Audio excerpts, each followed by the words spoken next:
The Walt Disney Company is a global phenomenon in entertainment media. Since it began, Disney has branched out and allowed their universe to expand. Yet we must not forget that in Walt Disney's own words, "I only hope that we never lose sight of one thing, that it was all started by a mouse." In fact, it all started before Mickey ever made his first appearance on the silver screen.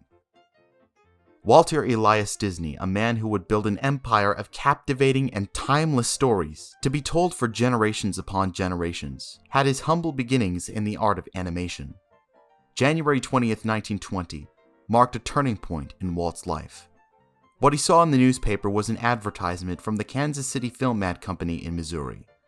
Given the company's high esteem for the time, Walt could not turn the opportunity down, and got the job, tasked with creating stick figure characters for feature film previews. It was within this position at the Kansas City Film Ad Company that Walt would be tasked with animating and capturing these stick figure characters cut out from sheets of paper, the process that sparked the creative mastermind into his love for animation.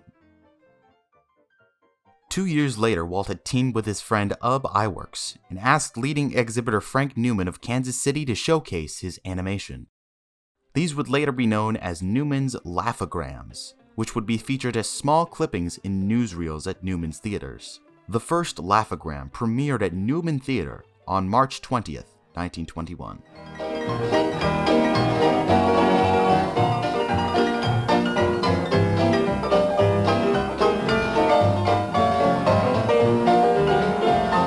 Following the Laugh-O-Gram series came Alice's Wonderland, a series of short animated live-action hybrid films. While Walt did declare bankruptcy after finishing the first in the Alice series, Alice in Cartoonland, the short film received overwhelming praise.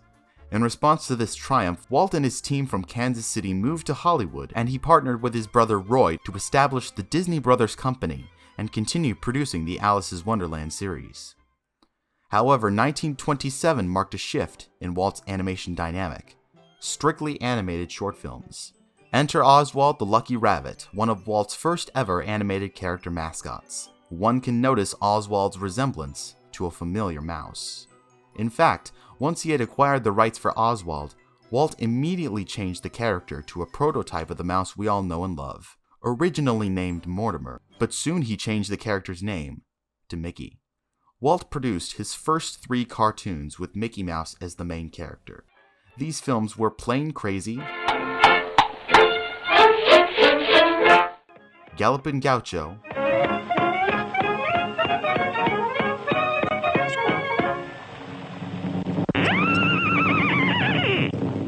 and, the first of the 3 to be released in 1928 and the first with sound, Steamboat Willie.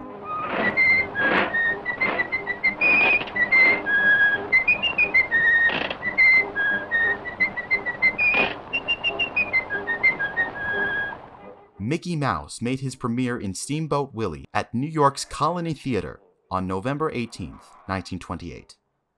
Needless to say, Steamboat Willie was a smashing success. With the start of the 1930s came the start of a new company name, Walt Disney Productions. Over the next 9 years, Walt and his team would go on to produce over 150 short animated cartoons featuring timeless Disney characters, including Mickey,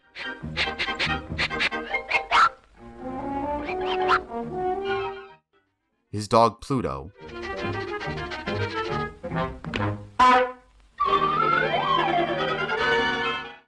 his love interest Minnie Mouse, Here. Oh, it's red. Yeah, cost $1. And these two. Oh, aren't they gorgeous? Picked them myself. Donald Duck,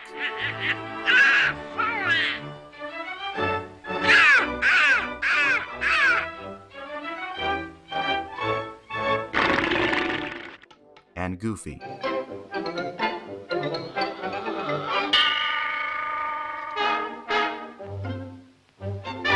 Walt would also release a separate collection of animated short features entitled Silly Symphonies.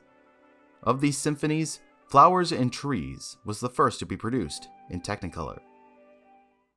Then, in 1934, Walt took his biggest risk and began production on what would become the first ever animated feature film to be released in 1937, Snow White and the Seven Dwarfs. The lyrical, light-hearted entertainment of Walt Disney's Snow White and the Seven Dwarfs. From then on, Walt would go on to craft a plethora of unique and captivating feature films, most animated, some live action, and a few hybrid, until his death in 1966.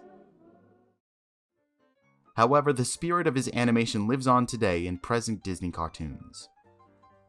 Walt's contribution to the complex yet timeless world of fantasy and whimsy would characterize the genre of animation and leave a lasting entertainment legacy.